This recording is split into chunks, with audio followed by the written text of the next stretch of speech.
સુરતના ચકબજાર કિલ્લામાં આવેલ આર્ટ ગેલેરી ખાતે પ્રધાનમંત્રી શ્રી નરેન્દ્ર મોદીના જીવન અને યોગદાનને સમર્પિત એક વિશેષ પ્રદર્શનનું આયોજન કરવામાં આવ્યું હતું।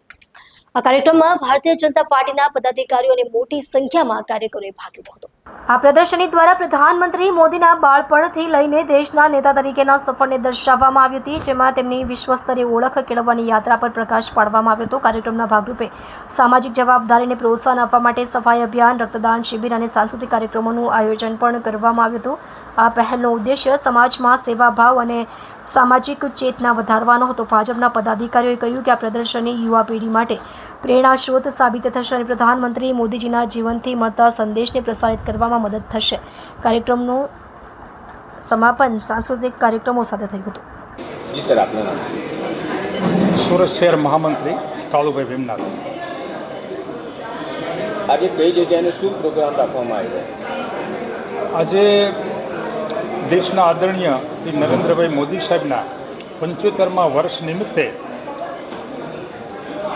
17 સપ્ટેમ્બરથી 2 ઓક્ટોબર સુધીના ભારતીય જનતા પાર્ટી સુરત મહાનગર તરફથી સેવા પખવાડિયા તરીકે આ 15 દિવસ વિવિધ સેવાઓથી ઉજવવાના છે।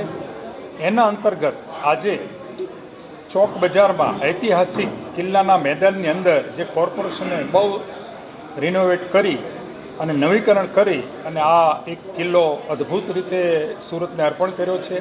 એમાં નરેન્દ્રભાઈના જીવનચરિત્ર વિશે જે કંઈ સૂત્રો છે, જે કંઈ સ્ટ્રગલ કર્યું છે, નાનપણથી અત્યાર સુધીની એમની જીવનચરિત્રની આ પ્રદર્શની ખુલ્લી મૂકવામાં આવી છે।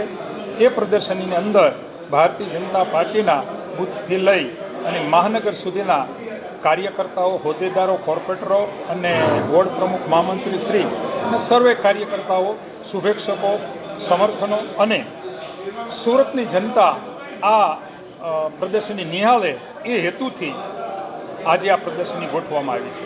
કેટલા દિવસ પ્રદર્શની ખુલ્લી રહેશે સાહેબ? આ પ્રદર્શની 3 દિવસ સુધી ખુલ્લી રાખવામાં આવી છે।